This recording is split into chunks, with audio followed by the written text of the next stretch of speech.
man tabi'a bi sani ila yawmiddin. Assalamu alaikum.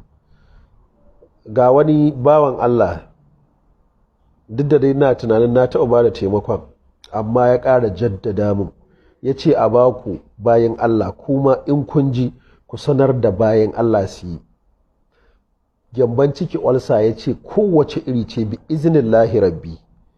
Idan aka yi wannan, rabuwa ake da wace ce mai shakkuwa, mai sa gyatsa, mai sa amai. Ya ce bi iznillahi rabbi, kowace irin olsa ce gyamban ciki kake da shi, kai wannan Allah da za ka rabu da shi. Abubuwa ne kawai guda ɗaya za a samu a amfani da shi. Ya ce a gaya muku, saƙo ya bani a taimaka ma al'umma, kai ma an ka ji ka taimaka ma wani. Plantain, zan sa hotonta in na duba in ina da ita. Plantain irin ayaban nan katuwa da ake gasawa, ita ya ce a samu ƙwara 4 idan 'yan madaidaita ne, in ƙanana ne, in madaidaita ne a samu 5. kuma ba za a samu nunannu ba, a'a wanda suka yi kore sharɗin nan, wanda ba su ƙosa ba, su za a samu.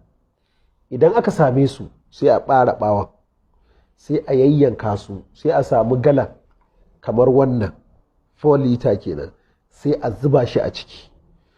Idan aka zuba wannan plantain ɗin a ciki, sai a cika shi da ruwa. Yau da nake muku magana Laraba, idan kai yau ya kwana yau Alhamis, Juma'a, sai ranar Asabar da safe za ka ɗauki galan ɗin ka girgiza, sai ka ɗauki kofi da muke shan shayi da shi, wanda kowa ya sani moɗa a Nijar suke kiranta, sai ka zuba wannan maganin, za ka ji yana tashi yana bugawa. To ka yi haƙuri, magani ne.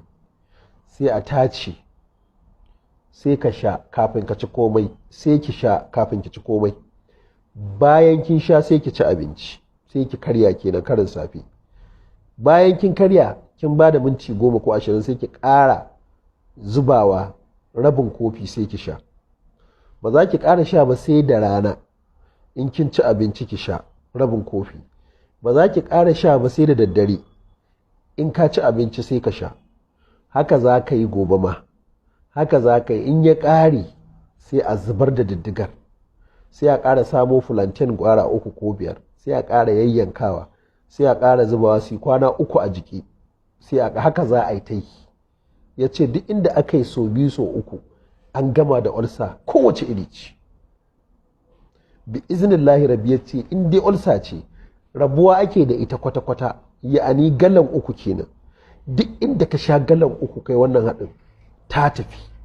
Saboda haka ga yana amana ce, ku gwada. Idan an gwada an ga yayi, don girman Allah a sanar da al'umma annabi duk inda suke plantain ayaba. Karamata da subscribe da sharing da comment. Muna muku fatan alkhairi. Ma'assalam.